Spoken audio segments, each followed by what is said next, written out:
पवार साहेबांना माझं एवढ्या ज्येष्ठ नेत्याला प्रश्न विचारणं सोयीचं नाही, योग्य नाही, पण सामाजिक वीण यावर जर पवार साहेब भाष्य करत असतील तर मला त्यांना आठवण करून द्यायला लागेल, याच पुण्यात जाऊन पवार साहेब तुम्ही हे वक्तव्य का केलं की पुण्यात आता कुठली पगडी चालेल, टिळकांची का फुलेंची, ही सामाजिक वीण आणि त्याबद्दलचं तुमचं वक्तव्य यावर तुम्हाला काय म्हणायचंय? याच महाराष्ट्रामध्ये तत्कालीन राजू शेट्टी यांनी आंदोलन केलं त्यावेळेला जैन आम्हाला शेती शिकवणार का, हे आपल्या पक्षाकडून होणारं वक्तव्य हे कुठल्या जाती ऐक्याचं वक्तव्य आहे आणि म्हणून त्यांनी आम्हाला शहाणपणा शिकवू नये। आम्ही आणि सरकारने केलेली भूमिका ओबीसींचं किंचितही काढणार नाही, काढण्याचा प्रश्नच नाही, काढू देणार नाही आणि मराठा समाजाला त्याच्या कायदेशीर हक्कापासून वंचित करणार नाही, वंचित केलं जाणार नाही, ही भूमिका आहे। फिल्म सिटीची जागा बघायला जाताय तुम्ही रामटेकला? नाही, प्रात्यक्षिक त्यांच्या पक्षाच्या जर अधिकृत अधिवेशन काय कार्यशाळेचे काय असेल यात दाखवलं असेल आणि प्रश्नचिन्ह जर पवार साहेबांचा पक्ष निर्माण करत असेल तर पहिली माझी मागणी आहे, पहिला रोहित पवारांचा राजीनामा घ्या आणि मग प्रश्न विचारा। पहिला सुप्रिया सुळेताईंचा राजीनामा घ्या आणि मग मतचोरीवर प्रश्न विचारा।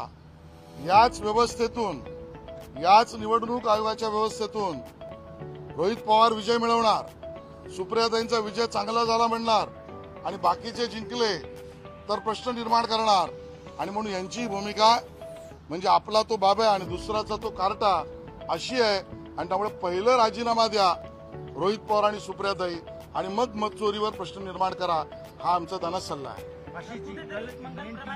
मराठी एक मराठीचा घेऊया। रामटेकला तुम्ही फिल्म सिटीची जागा पाहायला जात आहे, कधीपर्यंत फायनल होईल आणि काम प्रत्यक्ष कधीपर्यंत सुरू होईल? विदर्भातल्या तरुणांना हाताला काम आणि ऍक्टिंग करायची संधी कधीपर्यंत?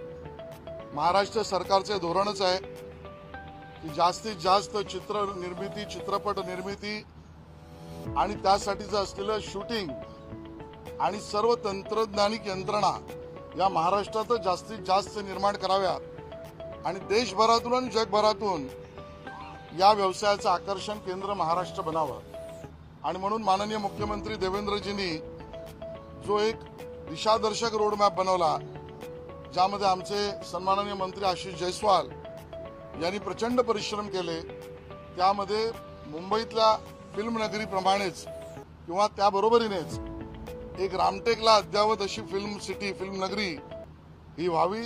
गेल्या वेळेला मी आलो त्यावेळेला त्याची बैठक, त्याची कायदेशीर प्रक्रिया पूर्ण झाली, आज त्याचा पुढचा टप्पा आहे।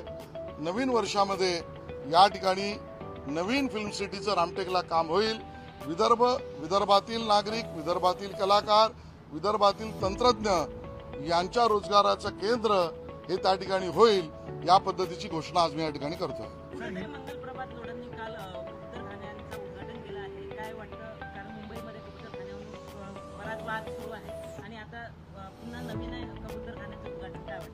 बघा, लोढाजी राज्याचे सन्माननीय मंत्री आहेत, ते बेकायदेशीर कुठलंच कृत्य करणार नाही आणि कायद्यात राहून केलेल्या कृत्याला कोणी प्रश्न उपस्थित करणं हे योग्य नव्हे। नवीन घडामोडी पाहण्यासाठी आजच आम्ही मुंबईकर 24 तासला लाईक करा, सबस्क्राईब करा आणि अपडेट रहा।